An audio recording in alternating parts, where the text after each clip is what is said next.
It's my pleasure to introduce Dialogue with a Business Leader Part 2. Pete Sweeney of Reuters Breakingviews will be the moderator with Eddie Ahmed. He's Chairman, CEO, and President of MassMutual International, which has been making some headlines recently. But I think the theme today is about China in the tech and finance space. So please come on up, gentlemen.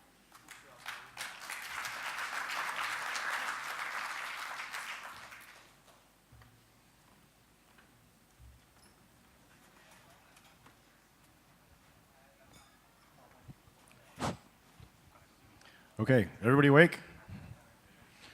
Post-lunch coma over. So I'll just start off with a confession. I mean, like ordinarily, 2 years ago, if you told me like there was a thing at 2 o'clock on a Friday afternoon about insurance, I would have been one of the people heading for the door. But honestly, you know, what's been really interesting is that insurance in Asia, and particularly in China, has been one of the stories of the year. It's had a little bit of everything. Regulators railing about barbarians and goblins, some really interesting technology innovation, and some deal making, both at home and abroad. So I'm really glad to have this chance to talk to you a little bit about it, and I'm sure everybody's interested. But I think we do have to discuss at least the deal a little bit. It's Alibaba, it's Yin Feng, it's insurance. Can you just tell us a little about what the idea is behind it? So 2 years ago, I joined MassMutual. I would also be running out the door on Friday afternoon if somebody said talk about insurance. Yes, happy to give you a sense of what the deal is. So we have sold our Hong Kong and Macau-based insurance company to a firm called Yin Feng Financial. It's a very strategic decision on both parties' sides. For us, this is a way to participate in the growing wealth in this region, particularly as it relates to Chinese wealth coming into Hong Kong. We have a fantastic insurance business here. We've held it in our portfolio for 17 years. But at some point, to expand the business, we had to do something different. So for us, it is a play on the wealth creation in this part of the world. For Yin Feng is trying to create a wealth management platform with a FinTech angle. And for them, a mature product for a widespread portfolio of products they could offer to wealthy individuals, and frankly, all levels of wealth was important. So that's their strategic play. It matched very well with our strategic play. And as we sell the business, we actually take a 24.8%, so roughly 25% stake in the Yin Feng listed company. So we're now going to be sitting on the board and hopefully watching them grow and helping them grow in many ways going forward. No, it's interesting, the timing, because I mean, in the past couple of years, you know, there a lot of headlines about insurance in Hong Kong have been centered around worries about capital flight, right? So wealthy mainlanders, or maybe not so wealthy mainlanders, coming over, taking out a bunch of money from their ATM and buying, you know, life insurance, stuff like that. So can you just talk a little bit about what the environment is right now, what your perception is, how Chinese regulators see this space, and you know how it can evolve in a healthy way that's not going to raise more red flags in Beijing? So I think there is a market in Hong Kong which caters to, if you're here and you want to buy a product, insurance product, you can buy it. I think there was a time, particularly a couple of years ago, where the capitals coming into Hong Kong buying multiple products raised concerns on the part of regulators. And I think rightly so, because there was a lot of activity. Many firms were engaged in extremely aggressive policies to attract that capital coming in. I think it's reached a much more reasonable level. For some indications, it's almost down 50% versus what it was a couple of years ago.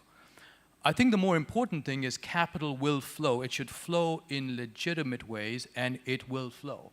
So you might be able to restrict capital in short-term phenomena, but you can't restrict capital flowing in the medium to long term. And what you have to watch out for, whether you are a seller of a product or a regulator, you have to just watch out for making sure that it's a legitimate flow of capital. I mean, more broadly, there seems to be an an issue with the quality of demand in China in general, and ideas about what an insurance product is. Very much more of looking at this as like an investment. I want high returns. We've got these universal life insurance products that are being peddled by people like Anbang. Clearly people want to buy these things as investments or as capital flight or something else like that. What's behind that, and is that shifting more towards I want insurance to be actually insure me against something versus I want an investment that produces a yield? So I think the product can be both, but I think the underlying basis for the product is protection. If the underlying basis for the product becomes investment, I think you have to be a little careful. And particularly if you're buying such a product to have a high investment return, it almost leaves with the company offering the product no choice but to invest in things that they can then get a high return, therefore pay you the obligation they've just guaranteed you. So you have to be a little careful with that. Underlying product must be protection product. There's an investment angle to this, certainly, because insurance policies, many insurance policies pay some sort of dividend, but that should not be seen as a high risk, high investment return product. The underlying basis for life insurance has to be protection.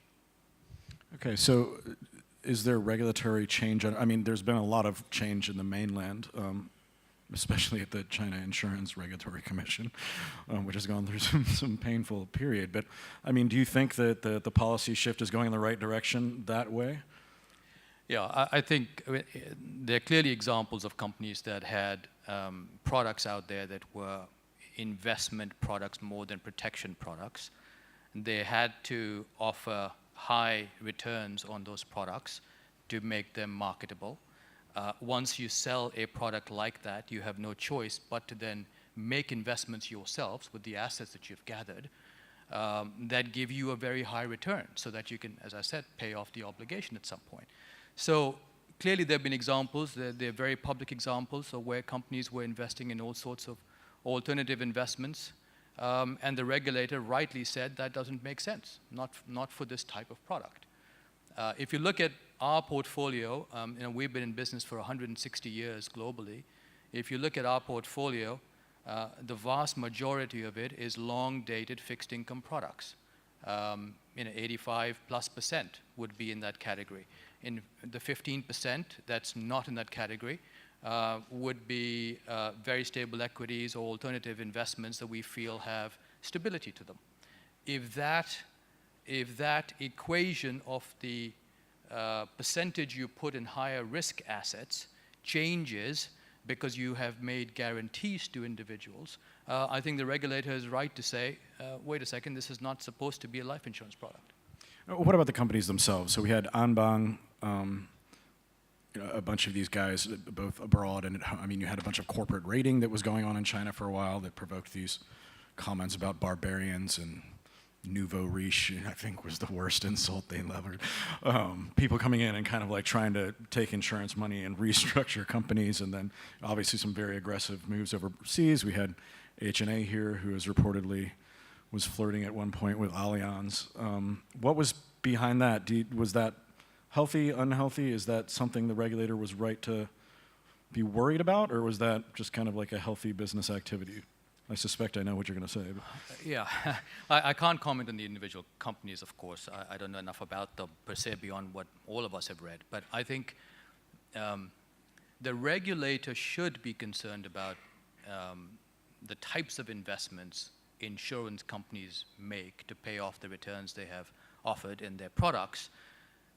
The market should dictate that over time. So the market, if these are public companies, and in some cases they are, the market should dictate an equilibrium. But at some point, and this is not just in emerging markets, this happens in mature markets too, regulators do step in and say, this doesn't make sense. Rating agencies can step in and say, we're not going to give you a high rating because we don't think you have financial stability and you're putting too much of your assets at risk. So I think in this case, it appears, certainly from what I know publicly, that the regulator did the right thing. Fair enough. Now that said, at the same time, it does appear that the Chinese, and this is where we go to the theme more closely, but there's been a massive amount of innovation in this space, a lot of market entry, a lot of interesting things happening both on your side of the table and in the mainland. can you just kind of give us a quick introduction of what's hot in terms of, FinTech, algorithmic, whatever, virtual currencies, I don't know. What's the state of the tech right now? Yeah. I think that the insurance industry in general, probably the insurance and asset management industries both, are prime for disruption of some sort, and that disruption is probably most likely going to come from FinTech. The banks have had that happen to them over the past 10 plus years, partly because of the financial crisis. Banks had no choice but to think differently about how they worked and what products they offered, and how they got to consumers and the efficiency and cost of economics behind everything they did. And many parts of the banking world have been disrupted. Payments probably the biggest disruption, and there was some conversation about that during the different panel discussions today. I think insurance and asset management is prime for a very similar disruption. I think payments will have something to do with it. I think FinTech in general will have something to do with it, particularly when it comes to the offering of online insurance to reach the vast majority of population in emerging markets. I'll give you an example of what we're doing. So we at MassMutual, over the past 5 years or so, have digitized reams and reams of paper that we collected over the past 30 years that was sitting in our warehouses. We digitized every single piece of that data. And then we started to do some machine learning on that data to create mortality models, morbidity models, longevity models. And today, we call that algorithmic underwriting. So we actually have the ability to have somebody apply for a policy online and have that policy approved or disapproved within 20 minutes.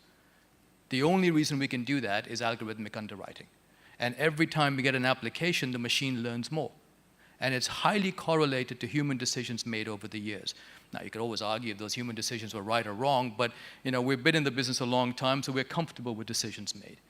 So a lot of companies, a lot of insurance companies in particular, are trying out their hand on online insurance. Several firms stop at the customer experience.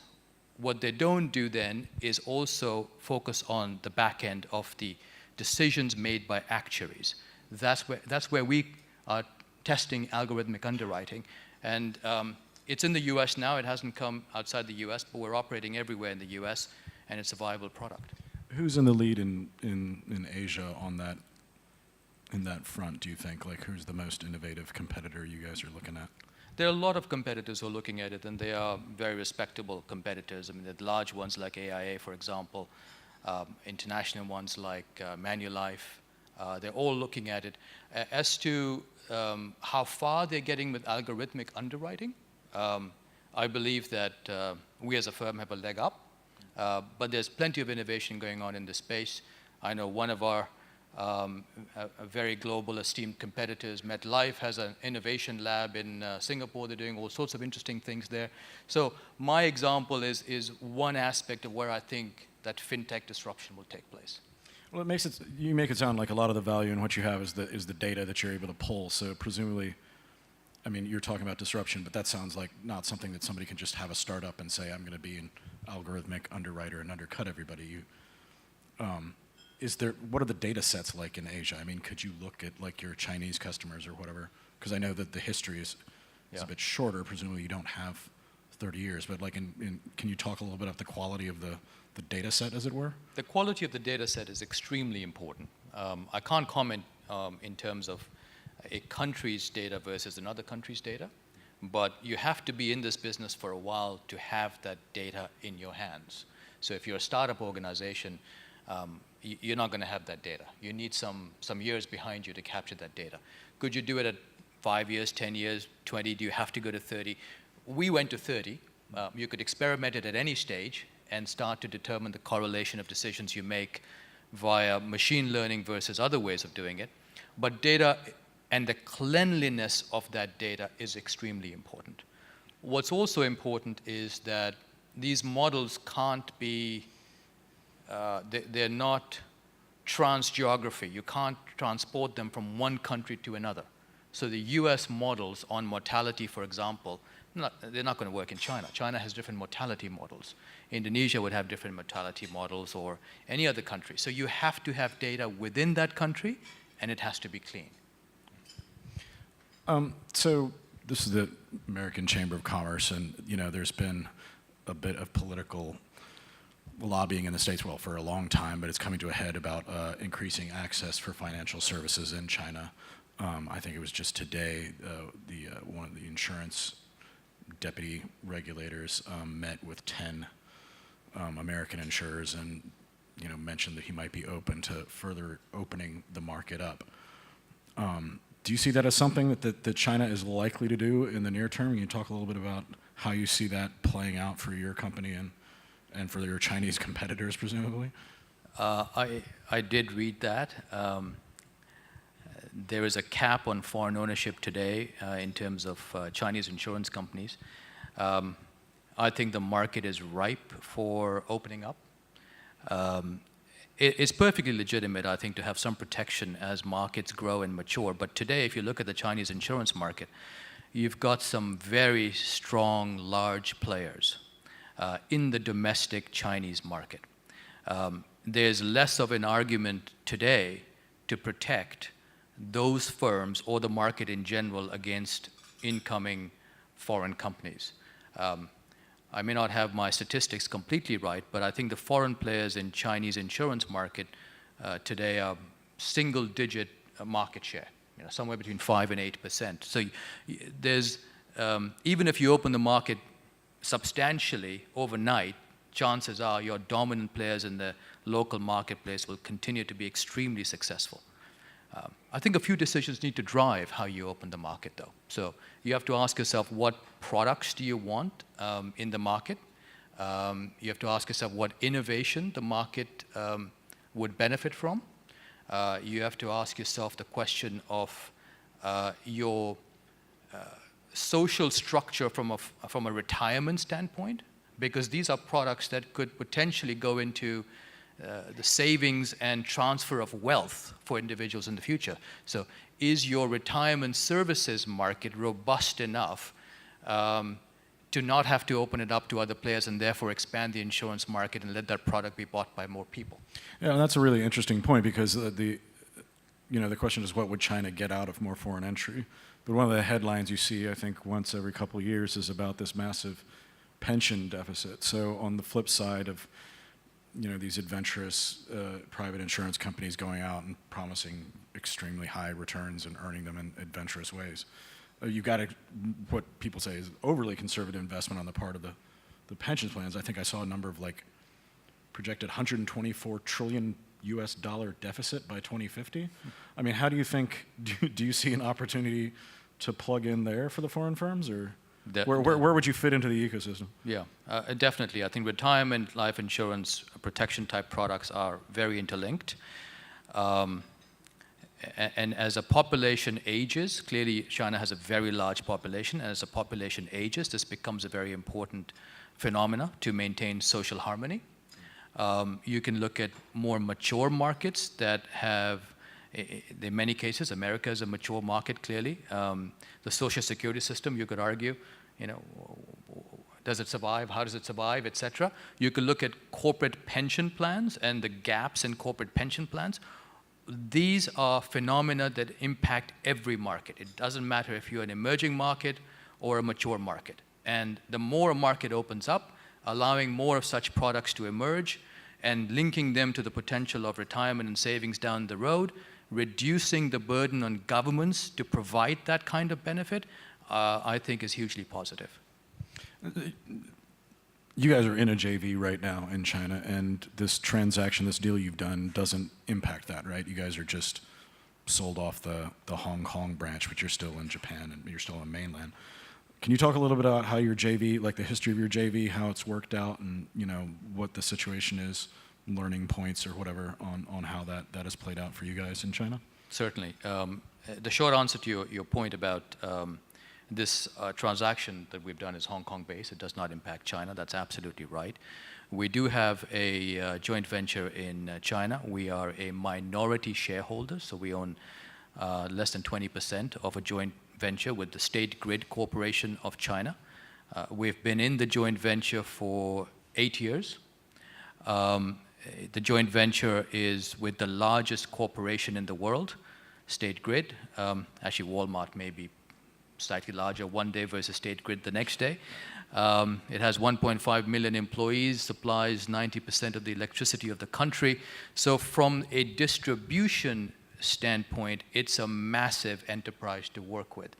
I think what we'd like to see going forward is significantly more leverage of that distribution channel, which we have had ups and downs with, and not as much success as we would like.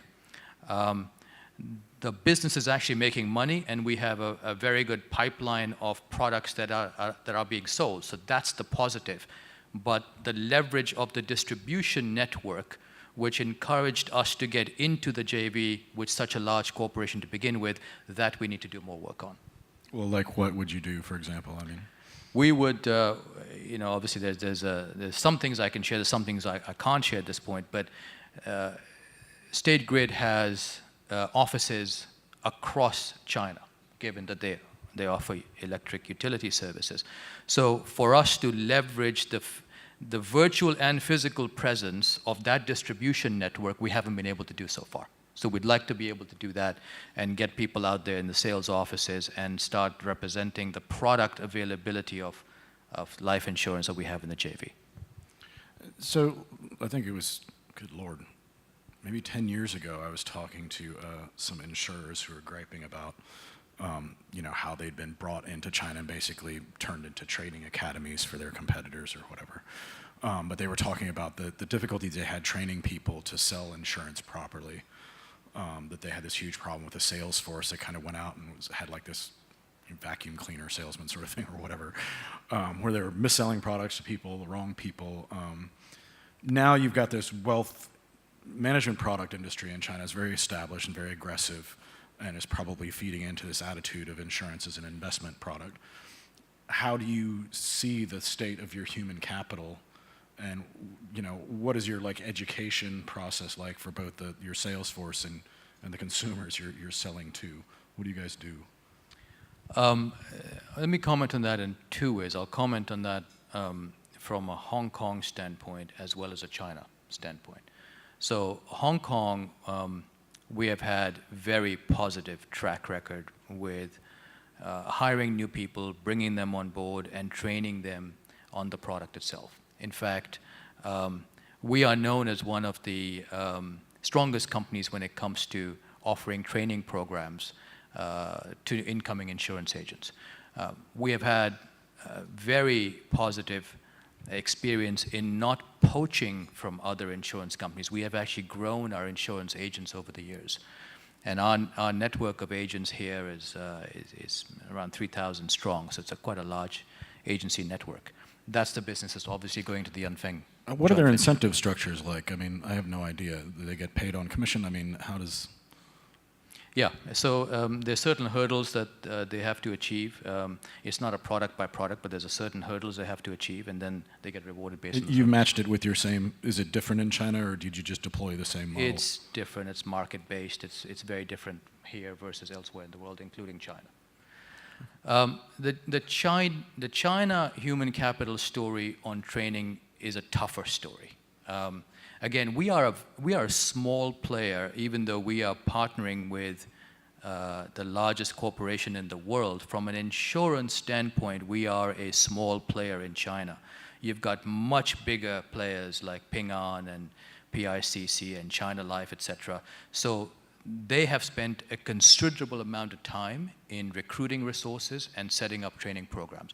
We have a very good training program, but because we are a smaller company in size, we have had a harder time attracting those insurance-focused individuals coming to us. And then once they get trained, there's a lot of poaching that goes on, and they go off to, some of them go off to the bigger players. Well, so, I mean, if you say they ripped away the regulatory barriers and you were allowed to amp up, I mean, would you get much bigger? Would that be the first thing? Scale is the key? Yeah, it's it's impossible not to want to play the China market in a bigger way than we're playing today. It's the fastest growing insurance market in the world. It's clearly a huge market. So if these regulatory constraints were eased, we'd absolutely determine how best to play it, and we would scale up. And what can you offer in terms of products that might be different or more competitive? I mean, like, for example, a lot of your average Chinese investor is heavily undiversified. I think most of their wealth is in cash-like object, property, and then there'll be some fund money in stocks or wealth management. But I mean, can you offer portfolio diversification into like international fixed income, stuff like that? Is that something you can do that the domestic players can't, or are they able to do that as well?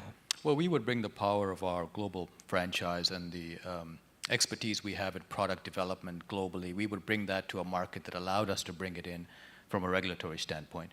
So we have life insurance products, we have annuity products, we have group health products, we manage MPF products, an MPF business, for example, in Hong Kong, a similar MPF type business someplace else.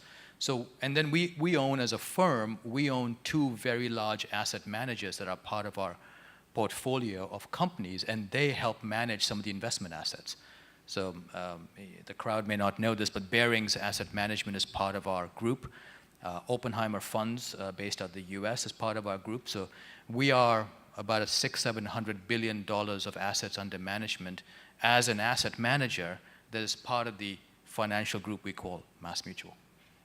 And what is your view of like the asset mix you're offering in? Okay, well, I mean, there's a broader question here, right? Because we're facing potential higher interest rate regime. Like there's been a lot of movement in different asset classes, but I mean, you can give us just a little forecast of where you think the money should be flowing into versus. Well, I'm not licensed to give financial advice from that standpoint. But I'll tell you, I think the perpetual low interest rate environment is here to stay. I know rates are going up, and the Fed has hiked in a few instances, but I think that the low rate environment is here to stay for some time longer. Well, doesn't that make it a challenge then? Because if the stock markets are doing what they're doing, it's a little bit difficult to pitch conservative returns from insurance products. Do you have to push up your?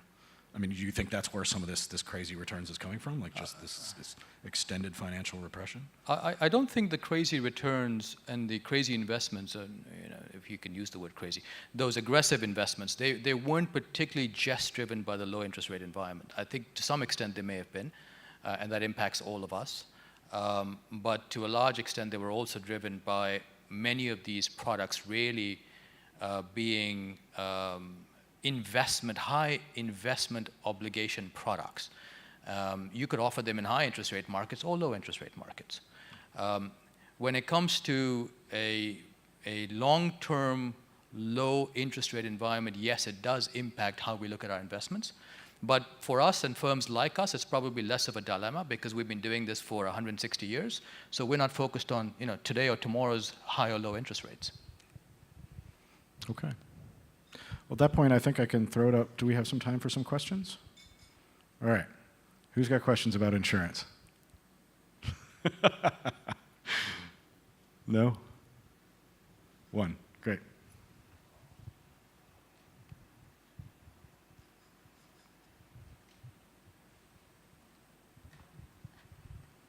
My name is Naomi Zhao from Chinese Education. We are setting up a company and would like to learn if you advise what is the best market player for MPF providers. Yeah. Well, you're going to make me tell you about some of my competitors. There are some great MPF providers here in the marketplace. All the large players do it. We are an MPF provider too, so if you want to talk to us, I'm happy to talk to you. I don't think I'm supposed to give a sales pitch here, but I'm happy to talk to you. But in Hong Kong, this is a very competitive market, and there are all the big players would be in the MPF game. To what extent? If you got a question, raise your hand. I'm just going to ask some more while we're at it. Just one thing, like in terms of information security and the big data concerns, this is kind of getting over my head, but China is kind of changing its information policy and being much more strict about that. I don't think they're the only government to be worried about big data moving around, and you're going to have access to some of the most sensitive information about your clients that there is: health, morbidity, when I'm going to die, stuff like that. I mean, can you describe a little bit the policy challenge and what's going on in that space for you guys? Yeah, it's a really interesting space, I think, particularly in a country like China, where I think the FinTech space has moved faster than the regulators have been able to think about. And I think there's more to come.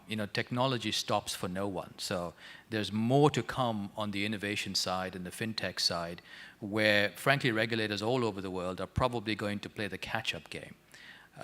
It could be in the payments network, which actually probably today falls in the more mature aspect of FinTech because it's been around for a while. There's facial recognition technology that's coming into play. There's human biometrics of all sorts coming into play. We all experience it as soon as we pass through airports and we put our thumbs down or have a picture taken of our eyes, etc. So there's a lot of that going on. There's some stuff I'm sure that's going to come around the horizon where, as a consumer and as a regulator, we'll say, we never thought about that. So it's coming, and I think it is going to challenge regulators, particularly in a market like China, where I think FinTech is growing leaps and bounds, and the acceleration of it is quite amazing.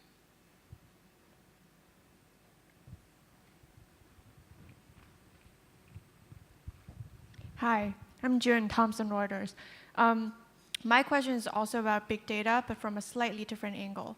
So now with the rise of big data, you have a lot more ways to gather information about your clients or your prospects. So how do you balance between utilizing the data to provide better services with data protection and data privacy?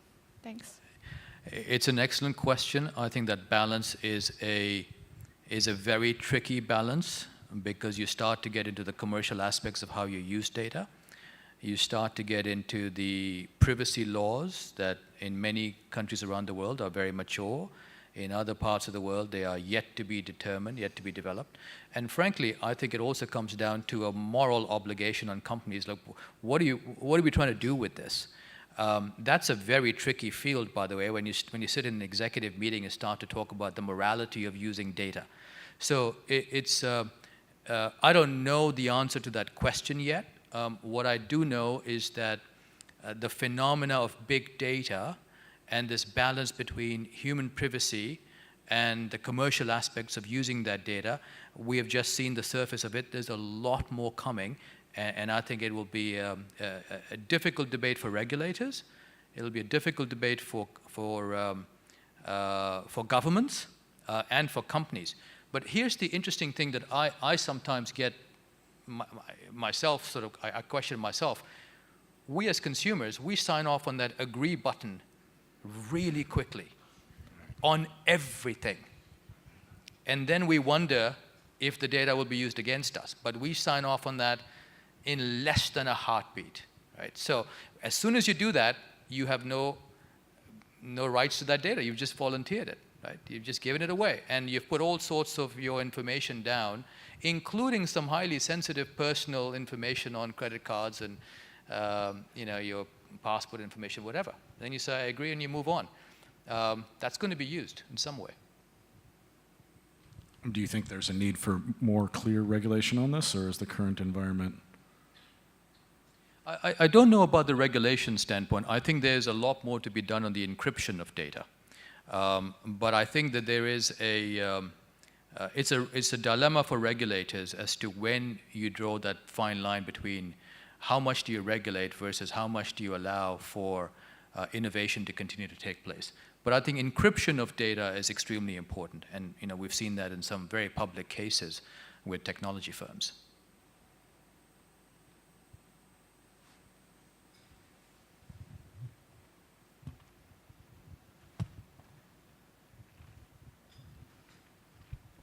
Great, thanks.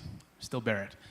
So my question is about your China strategy. I know you're partnered with State Grid, but how do you divide up a country as big as China in terms of prioritization of markets? I mean, one of the ways at the EIU we break things up is we look at like this 11 mega clusters, right? And we heard a lot this morning about a Greater Bay Area, and there's going to be a big focus on that, and it's going to be the biggest Delta region in the world and this sort of thing. But I'm interested, what's your concept of strategy, and then how are you starting to operationalize that?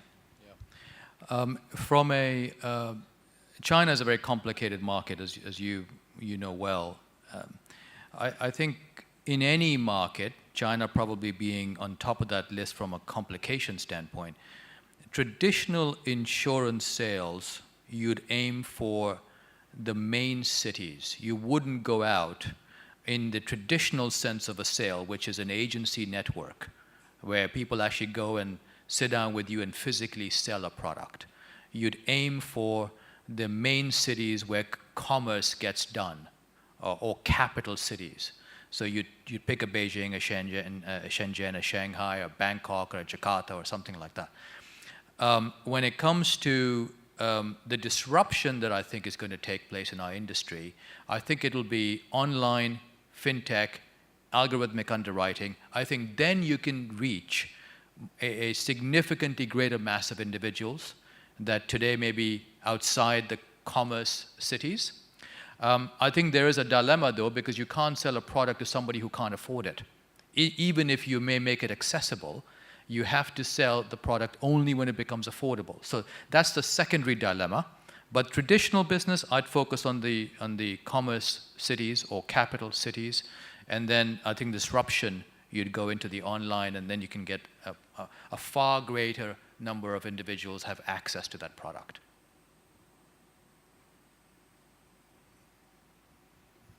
Okay, I got one last question, and then if there's no more, I think we can wind up ever so slightly early. But, I mean, one of the things that struck me about the deal, is you've got a Chinese firm coming in and buying just the Hong Kong operation of this huge, successful insurance company. So for both, there's no other Chinese assets in tail or anything else. You're just kind of coring out Hong Kong. We seem curious. Why configure it that way? Why just go into Hong Kong and then the follow-up question from that is, are you guys looking to considering shedding other things or buying other stuff or any other M&A appetite on your side? So Yanfeng is a Hong Kong listed company. It has Chinese backers, but Yanfeng is a Hong Kong listed company that was started here a few years ago. It used to be called Reorient, and it's now called Yanfeng. We believe this is a very strong market to continue playing in the insurance field in Hong Kong. Clearly, there's money coming in, legitimate money through legitimate capital flows coming in from China into Hong Kong. Hong Kong has a unique role to play to offer products to that money flowing into Hong Kong. And Yanfeng is building the platform. In many cases, they've already built it. And we will now be a part of that partnership to help them build it more so here, but also make sure that we attract that money coming in from China. Does it help politically to have a partnership with somebody affiliated with Alibaba, given regulatory concerns about insurance sales in Hong Kong? The insurance authority in Hong Kong has to review the deal. I don't think they'll be influenced by that angle at all. It's a very respectable insurance authority, extremely competent, and we have to go through the process of that review for the deal to close, but I don't think they'll be influenced by that. Okay. All right, last chance for a final question. No? Friday afternoon can begin. Thanks, everybody. Thanks much.